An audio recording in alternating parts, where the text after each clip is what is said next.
Rosa Parks was not famous when she changed the world. She was not rich, powerful, or loud. She was a quiet woman with a tired body and a strong mind. Yet, her simple decision on one evening in Montgomery, Alabama, became a turning point in history.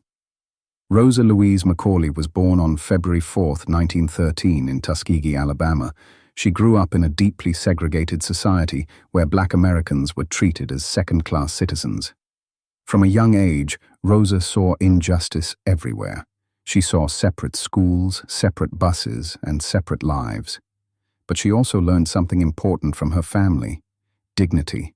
Her mother taught her that no matter how others treated her, she was worthy of respect. This lesson stayed with Rosa throughout her life. Even as a child, she understood that racism was wrong, even if society tried to make it seem normal. As Rosa grew older, life was not easy. She worked as a seamstress, sewing clothes to earn a living. Her days were long and exhausting. The buses she took every day followed strict rules. White passengers sat in the front, Black passengers sat in the back. If the bus became crowded, Black passengers had to give up their seats for white passengers.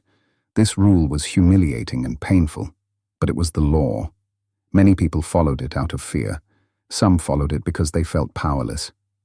Rosa Parks understood that fear well, but she also understood something else.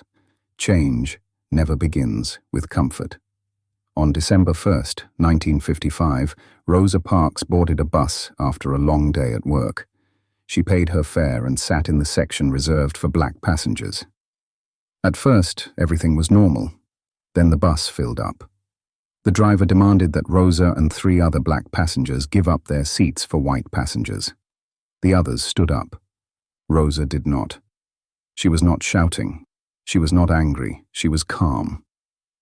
When the driver asked her why she refused, she simply said, "I don't think I should have to stand up." That moment lasted only seconds, but its impact would last forever. The police were called. Rosa Parks was arrested and taken to jail. She was fingerprinted, photographed, and treated like a criminal. That night, Rosa felt afraid. But she also felt something else: clarity. She knew she had done the right thing. Her arrest sparked outrage in the Black community. Leaders came together and decided to act. They organized a bus boycott, asking Black citizens to stop using buses entirely. The boycott lasted not one day, not 1 week, but 381 days. People walked miles to work. They shared rides. They stood together. A young pastor named Martin Luther King Jr. emerged as a leader during this time. But Rosa Parks remained the symbol of the movement, a quiet reminder that courage does not need noise. The boycott succeeded. In 1956, the Supreme Court ruled that segregation on public buses was unconstitutional. The law changed, but Rosa's life did not suddenly become easy. She lost her job, she received threats, she and her husband struggled financially. Yet Rosa never said she regretted her decision. She knew that real change always comes with a cost.